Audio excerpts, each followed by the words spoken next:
Thanks for dropping by my channel. I hope you're savoring the last sizzle of excitement from the True DQ5 event, where those new units are shaking up the meta like the blender on steroids. Now speaking of sizzle, we've just had a new event announcement. Over in JP they have their summer fun, but for us in Global we are getting heat waves 3 months late.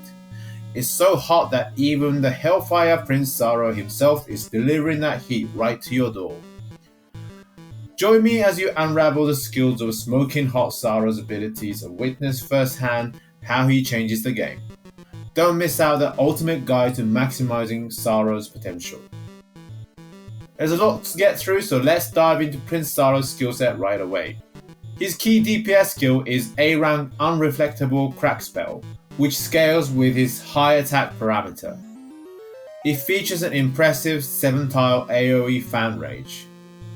What sets it apart are the added bonuses. It grants him the ability to dash forward 4 spaces, diving right into enemy ranks. You can see him in action on the screen. On top of that, it provides a 50% damage reduction barrier.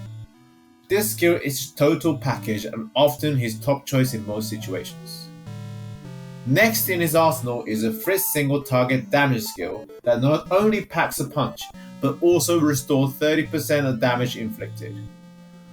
This skill is reminiscent of Antu's Sizz single target skill. Now let's explore his third skill, which is the buff skill. For the first time in the game, he wields a unique 2 force effect, Frizz and Crack Force. This dual force combo not only boosts both of his skills' damage, but also lower the damage taken from Frizz and Crack attacks. With his innate resistance to these elements, he becomes exceptionally resilient to threats like Aurora Breath. Additionally, this skill ramps up his tension by 1 step, enabling players to gradually prepare for an ultimate strike, making him a solid choice for a slower strategy as well. Prince Psaro's passives are impressive as his skills. First up is a unique passive called the Lord of Summer, and it's the first of its kind. It's what I would describe as preemptive attack. In the video clip on the screen, you can see that Psaro automatically launching an unreflectable typeless physical attack against nearby enemies. This extra damage can be inflicted on top of any skills he chooses to use after this preemptive attack. In addition, it comes with a multiple last stand passive embedded within the ability. While it might be 2 last stands compared to the formidable and Lucia's with 3, it's still an excellent passive to have. On to his awakening skills. At Awakening 1, watch him gain an extraordinary odd turn buff that not only borrows the greatness of Wave 65 heroes like Solo, but also inherits the best from the old version of Psaro, evasion rate. It is one of the most exceptional odd turn buffs that you'll come across in the game.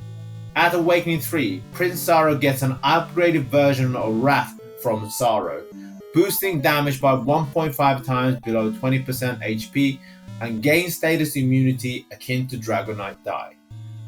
While Die 2's immunity is easier to trigger at 50% HP, Prince Psaro's multiple last stands and superior natural status resistance, being immune to confusion, half resistant to sleep and weak only to curse and spell lock, synergizes well with this mechanic.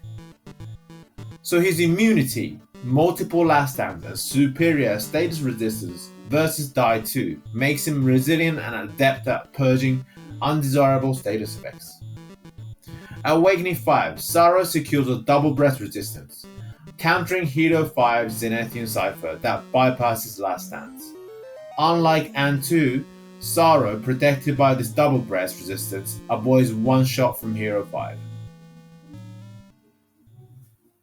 Speaking of agility, although Prince Psaro doesn't gain the Battlestar agility buff, making him initially slower than some Blitz units, his exceptionally high base agility and odd turns buff provides an additional twist for turn 2.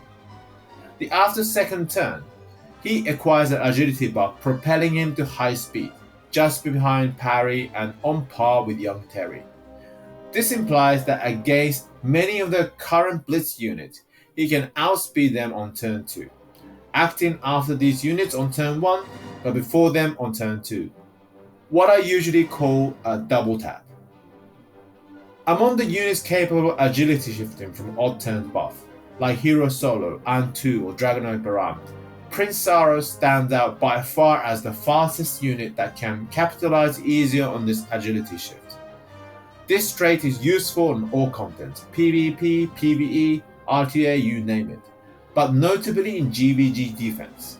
Predicting the turn order precisely becomes extremely challenging with him, particularly when we can't see the gears opponents have equipped on Psaro. Now I hope you all followed most of my explanations. Now let's summarize Psaro's strengths and weaknesses.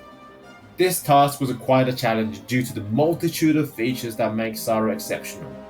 Usually covered in a half a page, Psaro required a whole page for his extensive qualities. At high level, his primary value lies in his incredible versatility.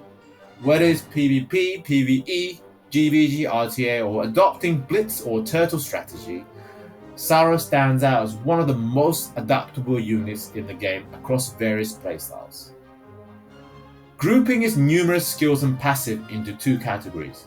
First, inheriting many features from Wave 65 heroes and former Psaro. Traits resembling An-2, including Last Dance, Odd Turn Buff, and HP Recovery Strike. Status immunity similar to Die 2, and gaining Odd Turn Evasion buff and 1.5 times damage boost from Wrath like former Psaro. The second set of his value comes from the fact that he also introduces a range of passive and skills previously unseen. His combination of powerful crack and frizz attack comes with enhancements, such as adding a 50% damage reduction barrier and a 4-square dash. Next, for the first time in the game, he can apply 2 force effects to himself, boosting and resisting damage from frizz and crack elements.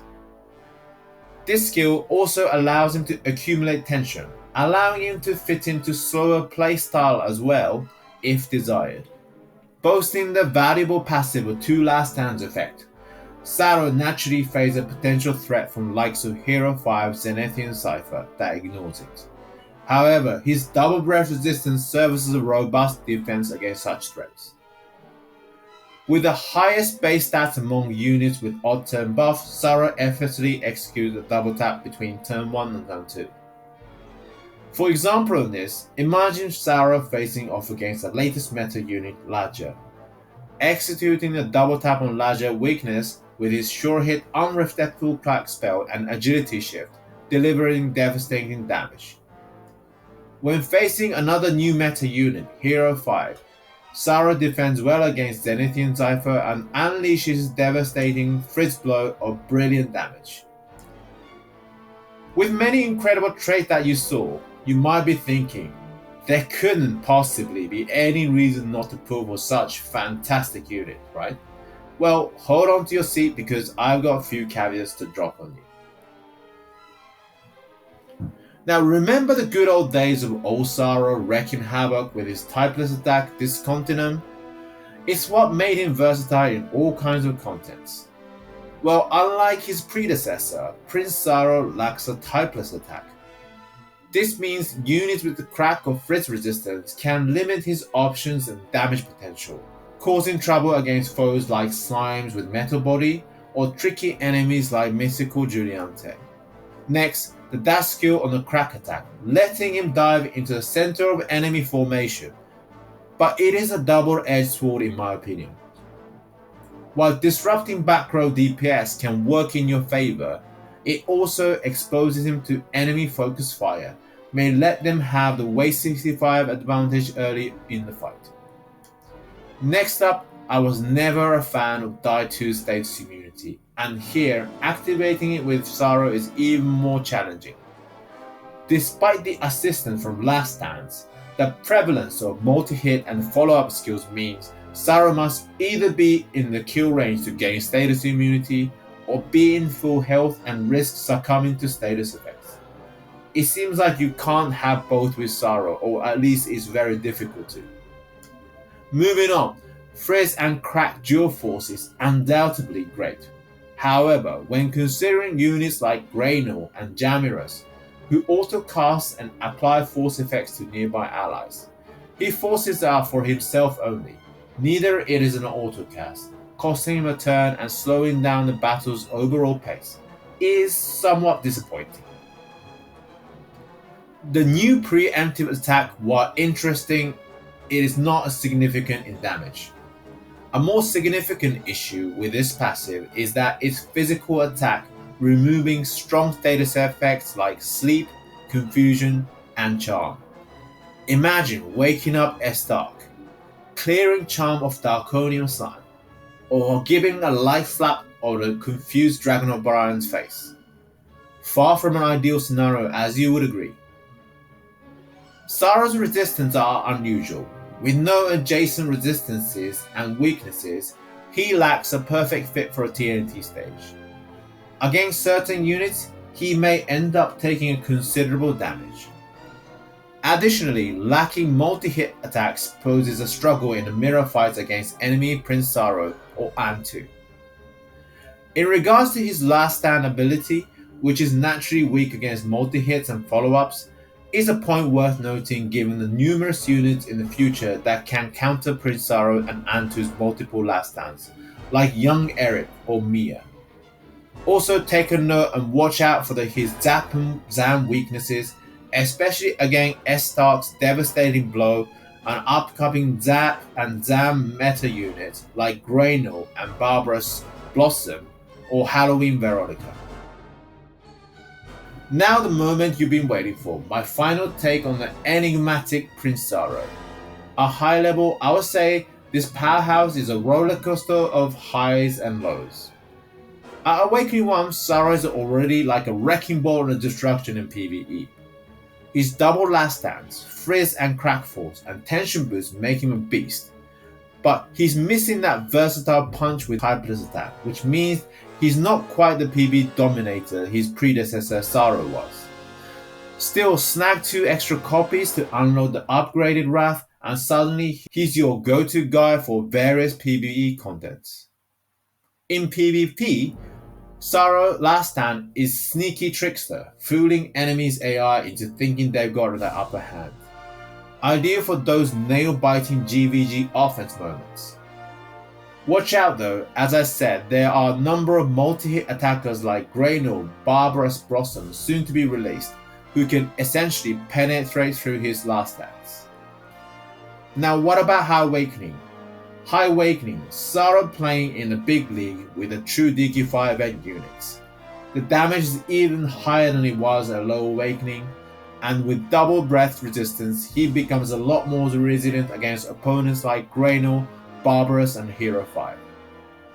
In conclusion, Prince Psaro is a fantastic addition to your roster. Whether you're a free-to-play hero or a whale in the sea of gacha, Psaro's got your back. A one-stop shop for skills and traits, he's the Swiss Army knife of units.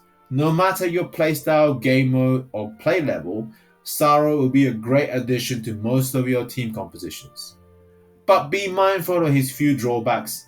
Come up with a plan to overcome them to maximize the benefits to having him on your roster across most gameplay scenarios.